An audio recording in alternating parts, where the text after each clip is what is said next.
Top स्टॉक्सની details જાણીએ સહયોગી નીરજ અને આરતી પાસેથી। આ બંનેને ગુડ મોર્નિંગ। નીરજ, કયા સ્ટોક્સ પર આજે ફોકસ રહેશે? જે સૌથી પહેલાં નિફ્ટીની કંપની અપોલો હોસ્પિટલની શરૂઆત કરીએ। પરિણામો આવ્યા છે, ઘણા સારા પરિણામો છે અને જુઓ તમામ આપણા જે અનુમાનો હતા એ અનુમાન કરતાં સારા રહ્યા છે દરેક મોરચે। એટલે આજના દિવસે અહીંયા એક પોઝિટિવ એક્શન તમને આવી શકે। ખાસ કરીને જુઓ પ્રોફિટ અહીંયાથી 33% વધ્યો છે, રેવન્યુની અંદર 18%નો વધારો છે, એબિટા અહીંયાથી 31% વધ્યા છે, માર્જિન અહીંયા 13.8%થી વધીને 15.3% પર રહેતા જોવા મળ્યા છે। એટલે તમામ મોરચે અહીંયાથી સારા પરિણામો છે। જો કે અહીંયાથી ખાલી થોડીક ચિંતાની વાત એ છે કે અમુક જે નવી હોસ્પિટલો કે નવા વેન્ચર્સ એમણે ચાલુ કર્યા છે એમાં ઓપરેશનલ લેવલે થોડીક ચિંતાઓ છે, કારણ કે હજુ નવું છે અને ઓવરઓલ ઓક્યુપન્સી અહીંયા 68% જેટલી આપણને રહેતી જોવા મળી છે। એટલે ખાસ ધ્યાન રાખવાનું રહેશે કે અહીંયા કઈ રીતે આજનો આપણે કારોબાર જોવા મળે છે। પરંતુ ઓવરઓલ જે બાકી વર્ટિકલ્સ પણ છે એમના ત્યાંથી પણ એક સારું પ્રદર્શન આપણને જોવા મળ્યું છે। એટલે તમામ મોરચેથી સારા પરિણામોને પગલે આજે એક સારી પ્રદર્શન અહીંયાથી જોવા મળી શકે છે। અને છેલ્લા ઘણા સમયથી આપણે જોયું છે કે આ કંપનીના પરિણામો ઘણા સારા રહેતા હોય છે, એટલે એના પર એક ફોકસ ખાસ કરીને રાખીશું। એટલે અપોલો હોસ્પિટલને આજે નજરમાં રાખજો। આ ઉપરાંત જ્યુબિલન્ટ ફૂડ પર તમારે ખાસ ધ્યાન રાખવાનું છે।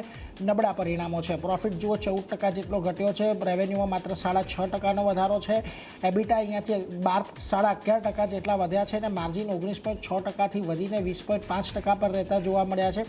અને ખાસ કરીને અહીંયાથી એબિટા સ્ટેન્ડઅલોન એબિટા થોડોક અનુમાન કરતાં સારો રહેતો જોવા મળ્યો છે। જોકે સેમ સ્ટોર સેલ્સ ગ્રોથ જે છે એ થોડોક નબળો રહ્યો છે અને માર્જિન અંગેની કમેન્ટ્રી અહીંયાથી થોડીક નબળી છે, એટલે એ બધાને લઈને થોડીક ચિંતાઓ રહેશે આજના દિવસમાં, ધ્યાન રાખજો। એટલા માટે જો જેફરીસે બાયકોલ ભલે આપ્યો હોય પરંતુ ટાર્ગેટ તેમણે પહેલાં 850 હતા તે ઘટાડીને 600ના કર્યા છે। HSBC હોલ્ડકોલ સાથે 530ના ટાર્ગેટ આપી રહ્યું છે, તો CLSA અહીંયાથી 520ના ટાર્ગેટ આપી રહ્યું છે। એટલે ખાસ કરીને અહીંયાથી ટૂંકા ગાળે થોડીક સમસ્યાઓ છે। અત્યારે ગેસને લઈને પણ આપણે ઘણા બધા અવેલેબિલિટી લઈને ચિંતાઓ જોઈ રહ્યા છીએ, એટલે ખાસ અહીંયાથી થોડુંક નજર રાખવાની રહેશે। ઓવરઓલ પરિણામો થોડા એટલા બધા કોઈ બહુ સારા નથી, પરંતુ થોડીક નરમાશ છે, એટલે જ્યુબિલન્ટ ફૂડ આજના દિવસે તમને થોડો ઘણો ઘટાડા તરફી કારોબાર દર્શાવી શકે છે। આ ઉપરાંત તમારે ધ્યાન રાખવાનું છે સમાન કેપિટલ પર, અહીંયા પણ પરિણામો આવ્યા છે અને પરિણામોની અંદર જો ખોટ ખાસી એવી વધતી જોવા મળી છે। ગયા વર્ષે લગભગ 325 કરોડની ખોટ હતી, જેની સામે 8101 કરોડની ખોટ આપણને થતી જોવા મળી છે। હવે આજે ખોટ છે એમાં 2-3 વસ્તુ તમારે ધ્યાનમાં રાખવાની છે। એક તો 6500 કરોડનો એકવારની બહુ મોટી ખોટ અહીંયાથી તેમને આવતી દેખાય છે, એની એક અસર છે। અને બીજી તરફ કંપનીએ લગભગ 3000 કરોડના જે એમના અકાઉન્ટ હતા કે એમની લોન હતી કે જે લેણાની કરતા હતા એની વેલ્યુ એમણે અહીંયાથી ઘટાડી દીધી છે। એટલા માટે થઈને એક સ્ટાન્ડર્ડ એકાઉન્ટિંગ પ્રેક્ટિસ છે કે જેની અંદર આ વેલ્યુ ઘટાડવામાં આવે છે અને એને લઈને પણ આપણને આ ખોટ થોડીક વધતી દેખાઈ રહી છે, એટલે એના પર એક નજર રાખજો। સન્માન કેપિટલ આજના દિવસમાં તમને એક ઘટાડા તરફી કારોબાર ચોક્કસથી દર્શાવી શકે છે પરિણામ બાદ, એટલે એના પર એક નજર રહેશે। આ ઉપરાંત વર્પુલ પર તમારે નજર રાખવાની છે। જો પરિણામો નબળા છે, 32% જેટલો પ્રોફિટ ઘટ્યો છે, રેવન્યુમાં ભલે 8%નો વધારો હોય પરંતુ ઓપરેશનલ પરફોર્મન્સ જો એબિટામાં 34%નો ઘટાડો અને માર્જિન 9.1%થી ઘટીને 5.6% પર, એટલે દરેક મોરચે તમને અહીંયા પણ નબળા પરિણામો આપણને આવતા દેખાયા છે, એટલે ખાસ કરીને ધ્યાન રાખજો। વર્પુલમાં પણ આજના દિવસે એક ઘટાડા તરફી કારોબાર તમને જોવા મળી શકે છે। આ તરફે તમારે અરવિંદ સ્માર્ટ સ્પેસ પર નજર રાખવાની છે। પરિણામો અહીંયાથી જો થોડાક મિશ્ર છે, કારણ કે પ્રોફિટ અહીંયા 19 કરોડથી વધીને 42 કરોડ પર રહેતો જોવા મળ્યો છે। જોકે આવકની અંદર 4.5%નો ઘટાડો તમને જોવા મળી રહ્યો છે। બીજી તરફ એબિટા તમને 76% વધતા જોવા મળ્યા છે અને માર્જિન 20.6%થી વધીને 38.2% પર છે, એટલે તમે ખાસ કરીને ઓપરેશનલ પરફોર્મન્સ ઘણું મજબૂત છે, રેવન્યુની અંદર ઘટાડો છે, પ્રોફિટ સારો એવો રહેતો જોવા મળ્યો છે, એટલે આજના દિવસમાં અરવિંદ સ્માર્ટ સ્પેસ પણ તમને એક સારું પ્રદર્શન દર્શાવી શકે છે પરિણામની દ્રષ્ટિએ, એના પર એક નજર રાખજો। આજના દિવસે અહીંયા મજબૂતી સાથેનું કામકાજ તમને જોવા મળશે। અને છેલ્લે JK લક્ષ્મી સિમેન્ટ પર નજર રાખજો। નબળા પરિણામો છે, પ્રોફિટ અહીંયાથી લગભગ 23થી 24% જેટલો ઘટ્યો છે, રેવન્યુની અંદર રેવન્યુ ગ્રોથ પણ એકદમ ફ્લેટ લેવલ પર છે, એબિટા 18.5% જેટલા ઘટ્યા છે અને માર્જિન 18.5%થી ઘટીને 15%ની આજુબાજુ રહેતા જોવા મળ્યા છે, એટલે ત્યાં પણ એક દબાણ તો આપણને ખાસ કરીને આવતું જોવા મળી રહ્યું છે। એટલે ઓવરઓલ પરિણામો JK લક્ષ્મી સિમેન્ટના પણ આજના દિવસે આપણને નબળા રહેતા દેખાઈ રહ્યા છે। એટલે ઓવરઓલ તમે જોશો તો અપોલો હોસ્પિટલ એક સારા પરિણામો દર્શાવ્યા છે, બાકી તમને જ્યુબિલન્ટ, સન્માન કેપિટલ, વર્પુલ, JK લક્ષ્મી બધાની અંદર આજના દિવસે એક દબાણ રહેતું જોવા મળી શકે છે। તો કે આ સિવાય આરતી તમારા લિસ્ટમાં પણ ઘણા બધા સ્ટોક્સ અને સમાચાર, ખાસ ક્યાં નજર? જેને પણ ઘણા બધા કાઉન્ટર છે. શરૂઆત મેટ્રો બ્રાન્ડ સાથે કરીએ તો અહીંયા પણ Q4ના નંબર્સનું રિએક્શન આજે કાઉન્ટર બતાવશે. સારા નંબર્સ છે. માર્જિન ફ્લેટ છે, પણ નફાના ફ્રન્ટ પર વાત કરી લઈએ 23.5% નફો વધ્યો છે. સામે આવકમાં 20.3% વધારો યર ઓન યર બેઝિસ પર જોઈ રહ્યા છે. એબિટા પણ સુધર્યા છે. 20.6% વધારો એબિટાના ફ્રન્ટ પર જોઈ રહ્યા છે અને માર્જિન 31% પર ફ્લેટ રહ્યા છે. એટલે અહીંયા ધ્યાન રાખવાનું રહેશે. સારા નંબર્સ છે, માર્જિન ફ્લેટ છે, પણ બાકીના ફ્રન્ટ પર સારા નંબર્સ છે. એટલે પોઝિટિવ એક્શન મેટ્રો બ્રાન્ડ્સ આજે બતાવશે, તો અહીંયા એક નજર રહેશે. નેક્સ્ટ કાઉન્ટર AB કેપિટલનું કાઉન્ટર છે. હવે અહીંયા જે શેર ઇસ્યુ કરવાના સમાચાર આવતા દેખાઈ રહ્યા છે, જ્યાં પ્રમોટર્સ અને રોકાણકારોને લગભગ 356 રૂપિયા પ્રતિ શેરના ભાવે 4,000 કરોડના શેર ઇસ્યુ અહીંયાથી થતા જોવા મળશે.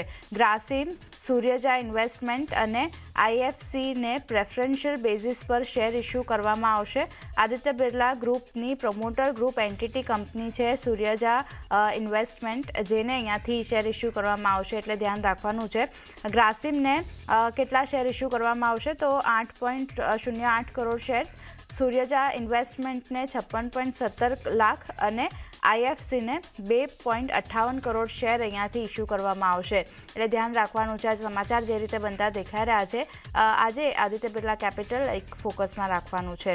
હવે બ્રોકરેજ નોટની વાત કરી લઈએ તો જેફરીઝનો રિપોર્ટ આવ્યો છે.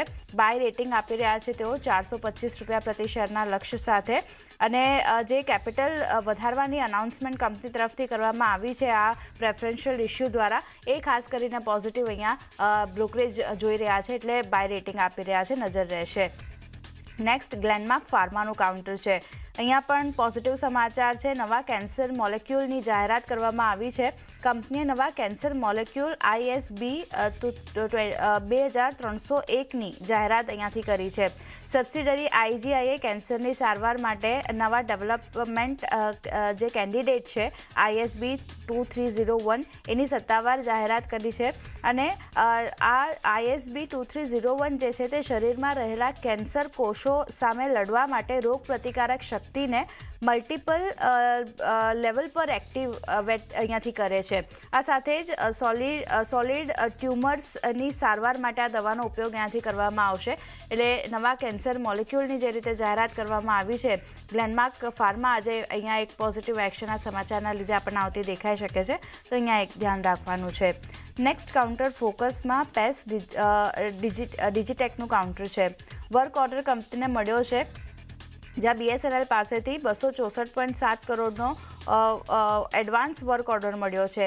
અને આ ઓર્ડર સિક્કિમમાં ભારતનેટ મિડલ માઇલ અને લાસ્ટ માઇલ નેટવર્ક પ્રોજેક્ટ માટેનો વર્ક ઓર્ડર કંપનીને મળતો દેખાયો છે. એટલે અહીંયા પણ એક ધ્યાન રાખવાનું છે. સમાચાર પોઝિટિવ છે કંપની માટે. સ્ટોક કઈ રીતે રિએક્ટ કરે છે એના પર ફોકસ રહેશે. નેક્સ્ટ HG ઇન્ફ્રાનું કાઉન્ટર છે. અહીંયા પણ જો HG ઇન્ફ્રાએ Maharashtra state road development corporation પાસેથી મળેલા 4,100 કરોડના ઓર્ડરને ઓર્ડર બુકમાંથી સત્તાવાર હટાવ્યો છે. હવે અમલીકરણને લઈને ચાલી રહેલી ભારે અનિશ્ચિતતાના કારણે મેનેજમેન્ટ તરફથી આ નિર્ણય લેવામાં આવ્યો છે. અને આ ઓર્ડર્સ મુખ્યત્વે મહારાષ્ટ્રમાં કનેક્ટિવિટી અને હાઈવે કન્સ્ટ્રક્શનના મોટા પ્રોજેક્ટ્સ હતા, જેને અહીંયાથી તેમણે ઓર્ડર બુકમાંથી સત્તાવાર હટાવી દીધો છે. એટલે થોડા નેગેટિવ સમાચાર HG ઇન્ફ્રા સેન્ટિમેન્ટલી આપણને બતાવી શકે છે કાઉન્ટર, એટલે અહીંયા એક નજર રાખવાની છે. નેક્સ્ટ અને છેલ્લું કાઉન્ટર KEI ઇન્ડસ્ટ્રીઝનું કાઉન્ટર છે.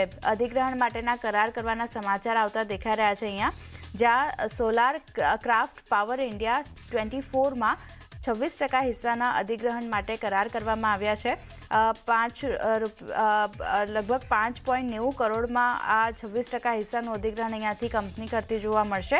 અને રાજસ્થાનમાં 11.25 megawatt solar power captive consumer માટે અધિગ્રહણ અહીંયાથી કંપની કરતી જોવા મળશે. તો પોઝિટિવ સમાચાર KEI ઇન્ડસ્ટ્રીઝ માટે પણ બનતા દેખાઈ રહ્યા છે. તો અહીંયા પણ એક એક્શન આપણને તેજી તરફનું જોવા મળી શકે છે.